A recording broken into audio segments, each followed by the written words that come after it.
Banyak yang bilang mobil listrik itu bebas perawatan karena tidak punya mesin, tidak punya piston, dan tidak punya busi. Tapi, apa jadinya kalau jantung penggerak utama Tesla Model 3 justru hancur lebur di bagian dalamnya seperti ini? Torsi instan puluhan hingga ratusan Newtonmeter ternyata bisa jadi bumerang kalau komponen di dalamnya gagal bertahan. Yuk, kita bedah bareng-bareng di pojok otomotif.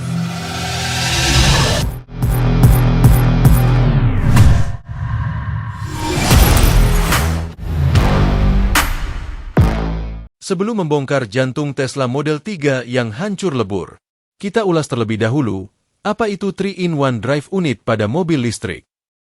Berbeda dengan mobil konvensional yang komponennya terpisah-pisah, Tesla Model 3 mengintegrasikan 3 komponen utama langsung dalam satu rumah aluminium yang kompak.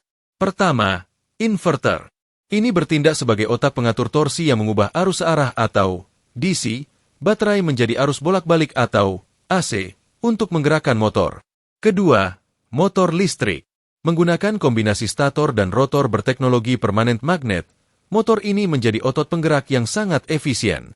Ketiga, single speed gearbox dan diferensial. Karena motor listrik punya rentang putaran yang sangat luas, bisa lebih dari 18.000 rpm, Tesla tidak butuh transmisi banyak gigi. Cukup satu gigi reduksi tunggal berasio 9:1 yang langsung terhubung ke gardan untuk membagi tenaga ke roda. Sebelum mekanik memutuskan menurunkan subframe belakang ini, kendaraan sebenarnya sudah menunjukkan gejala klinis yang sangat jelas di jalan. Berdasarkan bukti rontoknya roda gigi di dalam diferensial, berikut adalah kronologi masalahnya. Dari sisi pengemudi apa yang dirasakan? Muncul suara dengungan tinggi atau bunyi ketukan logam yang intensitasnya makin keras seiring bertambahnya kecepatan mobil.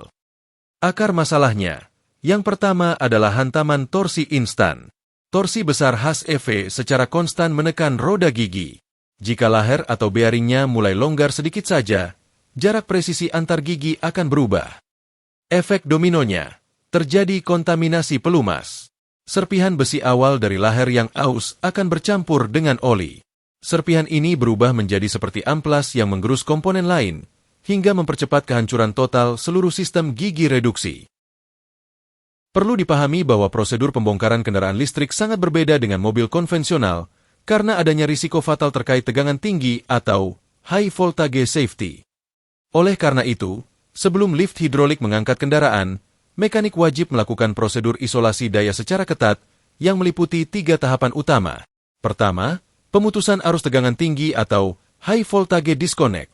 Mekanik harus mencabut first responder lobe atau sekring utama tegangan tinggi yang terletak di bawah jok kursi belakang.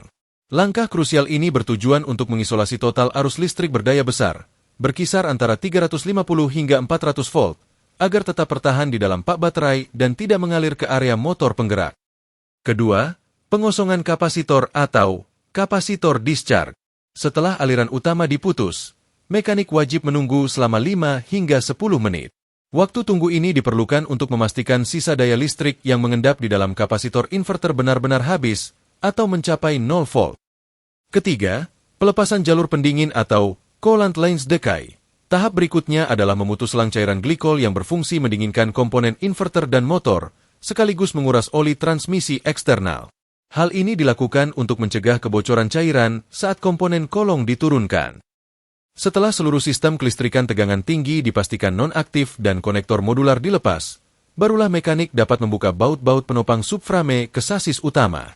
Unit penggerak kemudian diturunkan secara utuh menggunakan kren bantuan, untuk selanjutnya memasuki proses pembongkaran komponen internal.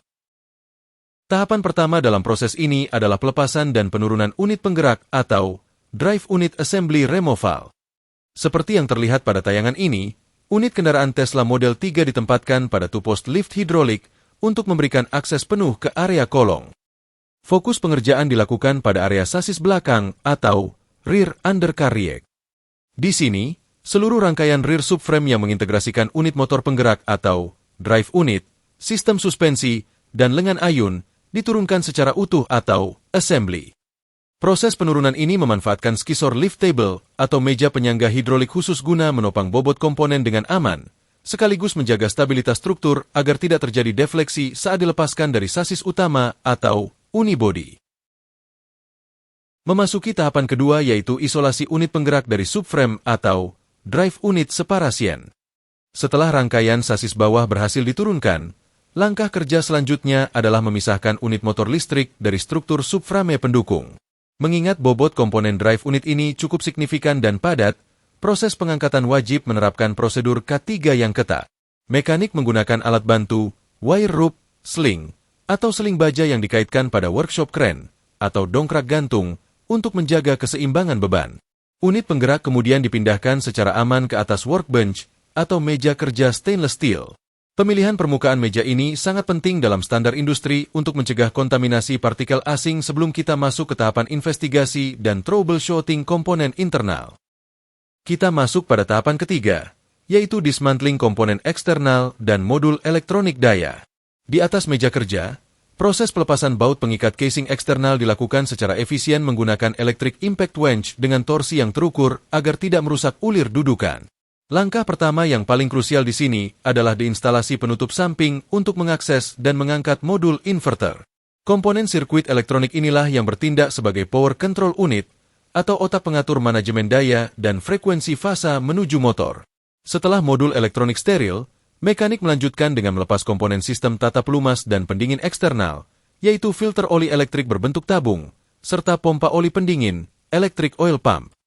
Pemisahan komponen-komponen pensuplai cairan ini wajib dilakukan sebelum kita membelah rumah motor utama guna menghindari kontaminasi silang.